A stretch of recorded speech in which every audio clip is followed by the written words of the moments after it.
Squatch Senior here, back on the Super M project. Today's project's going to be fixing the seat on this. It's got a Monroe Easy Ride seat system on it. John Deere also used an Easy Ride seat system on some of their machines. Went into the Steiner book and it was kind of interesting. I just kind of looked for some of the replacement parts. The spring, IH John Deere used the same spring. And in the Steiner book, they use IH part numbers for all the John Deere replacement parts too. So I thought that was kind of interesting. So if you guys do have a John Deere with a Monroe Easy Ride seat system on and an IH, parts are interchangeable, so I wouldn't feel bashful about doing that. You can just paint them an appropriate color and get by with it. So let's go through some of the things I'm going to be doing with this on the upgrade, and we'll cover some of the repairs I'll have to do. So let's get started. Okay, the upgrade I'm going to do to the Super M seat is put a flip over seat on it. I have a 300 International Parts tractor here that had the flip over seat. So I took that off, got it all cleaned up, and what we will be doing is replacing the rigid seat that come off the Super M, which all the parts are still in paint here, and we will be replacing that with the fold over type seat. Another thing I will be doing is the seat pan here, come off the 300. I will be using that, which is identical to the Super M.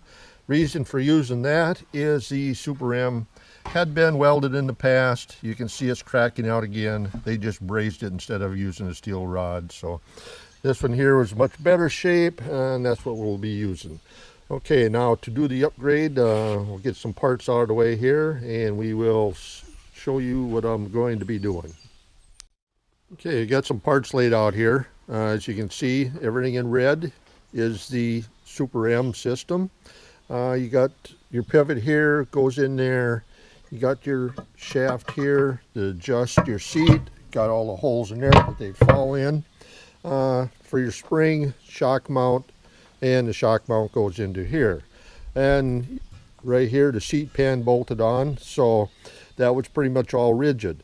Now, the 300 series, you can see a few differences in parts, but from what I can see, you could take this plate, put on here, vice versa, mix match parts and everything else.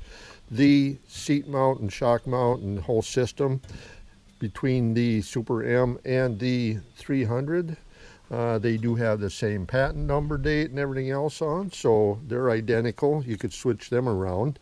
And what I will be doing is the 300 seat has this pin lift right here, and I will be utilizing that. This pin is super wore, and this has got a good pin here. All I have to do here is there is a little clip underneath here. You slide that clip out, take that out. This pin will lift right up, and you do the same over here. Switch it around, slide the clip in, you're ready to go. Real easy fix. Anyway, on the flip over seat, originally pan bolts on here, seat pan, and if your whole seat mechanism here for the flip over part goes bad, you can still unbolt your seat pan from this, bolt it onto here, and it makes it rigid. So that if you're real nervous about things getting wore out and falling off, I would highly recommend taking the seat pan off the fold over mechanism and putting it on here until you get things fixed. Now what I'm going to do, everything on this fold over assembly was super worn. As you can see here, all the pin wear and everything in there, that's where everything pivoted, right in, probably in this one here and stuff. So what I'm going to be doing, I'm going to eliminate these.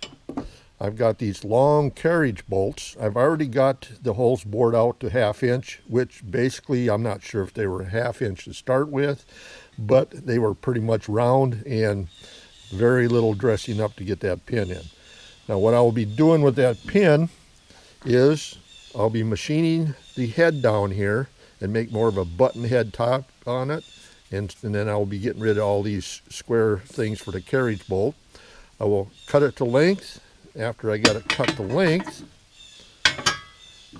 I will be machining some clips in the end, just one end, because I'll use the button head as a stop instead of a clip on both ends. So anyway, that's what I plan on doing. I think first thing I'll do is I'll get that seat adjustment lever fixed up, and then we'll get into doing some machining. Okay, moved operations inside here. A little chilly out there today. Figured it'd be nicer in here. Well, let's see if we can get this pin out of there. I don't know if you can make it out or not, but here's the keeper. There's the slot for it. We'll lift that spring up and see if we can get that slid out of there. Put it on a block of wood here, otherwise flat. It puts tension on the spring. This way it'll keep her down. Give her a try and see what happens.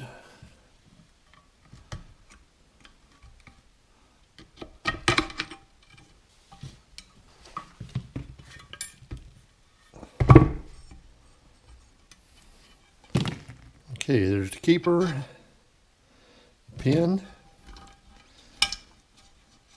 and the spring.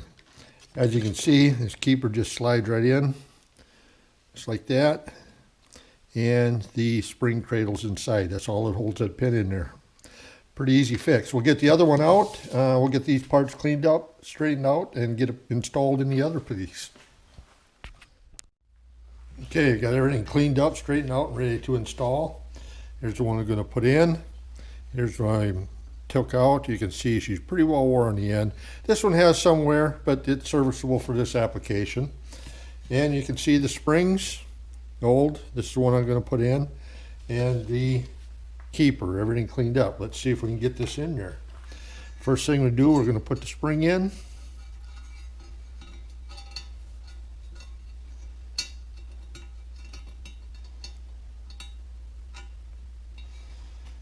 We'll get the pin in,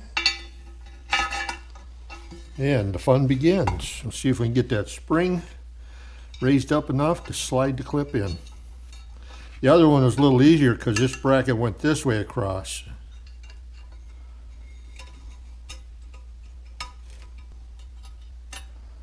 Okay, there we go. Get the groove lined up.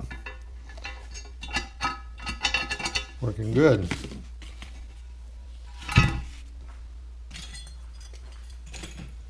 Get the lift mechanism put in there. Made me a new bolt for it. The other one was pretty wore where everything pivoted.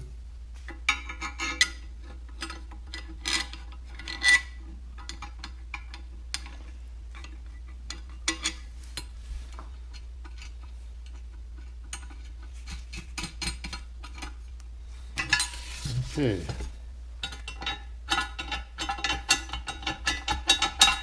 Looking good. Next up, we'll see if we can get them bolts machined down for the seat pivots. Here I am set up at the lathe. I have started turning that down. I need to go a little more.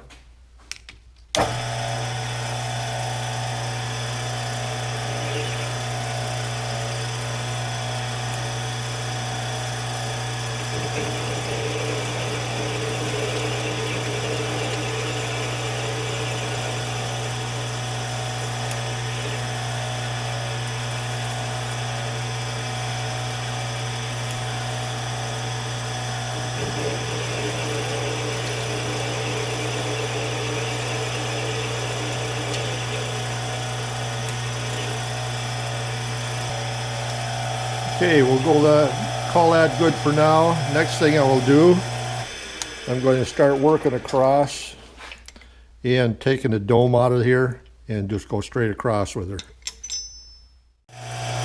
Okay, start taking the dome off. Only trouble with this lathe, I don't have a power cross feed. I got to do it manually, but it works, gets the job done.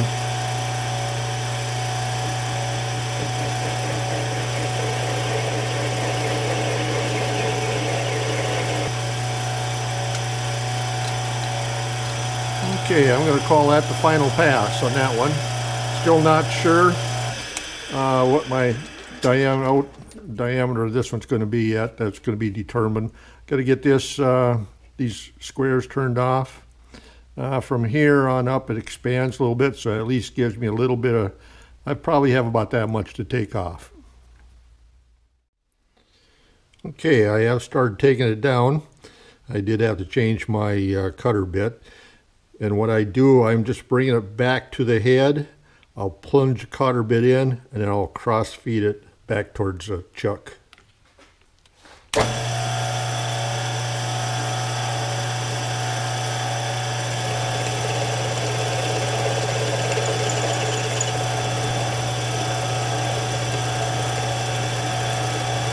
You can hear the intermittent cuts there from the square notches yet.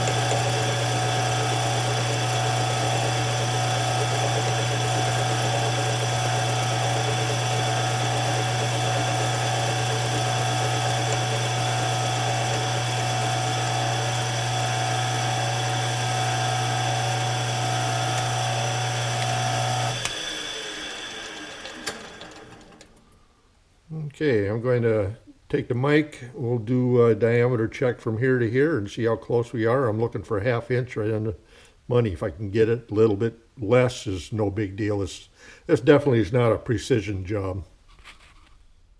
Okay, got everything to size. We're right in a 1/2 inch through there. A little square corner there. Probably what I'm going to do, I'll just take a file now, dress all this stuff up, go across the button head. But I think my diameter is good, the thickness is good, it should work out. Okay, here we are, cutting it off the length.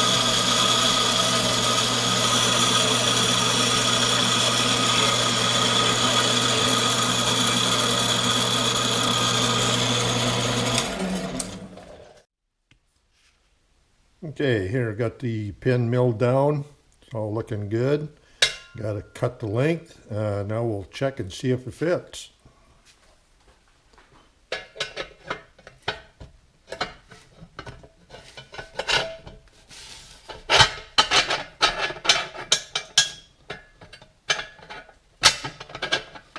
Okay, I cut it off, left it a little long. There's a couple of options for stabilizing this end. As you can see, the old ones has a slot milled in it with a squeeze type keeper that holds it in there. It just goes in like that, squeeze her down. And you can mill that in there. I do have a cutter bit right here that should work.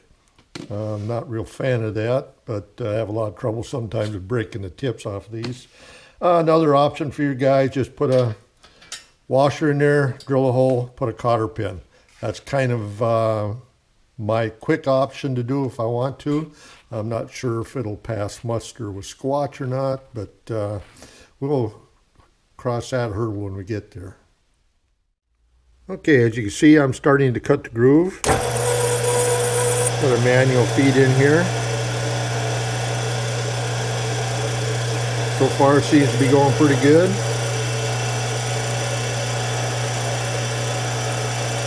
So we'll get this finished up and see how it looks. Okay, got the groove cut. Looks like that turned out pretty good. My clip does fit in it good. So let's put her together and see how she works.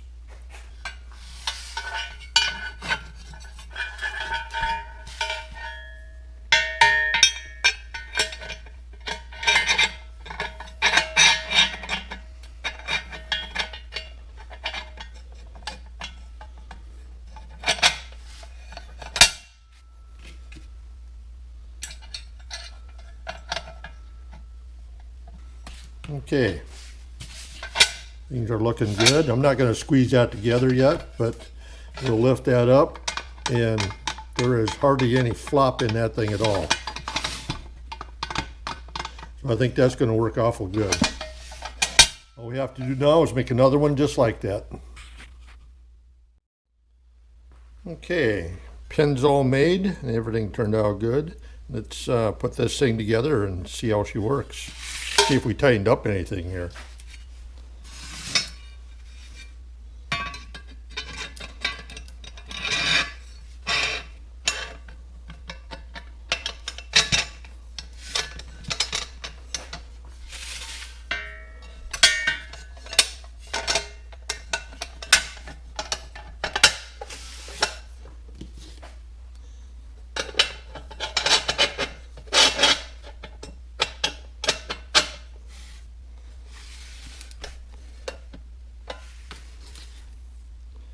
So everything's fitting together pretty good.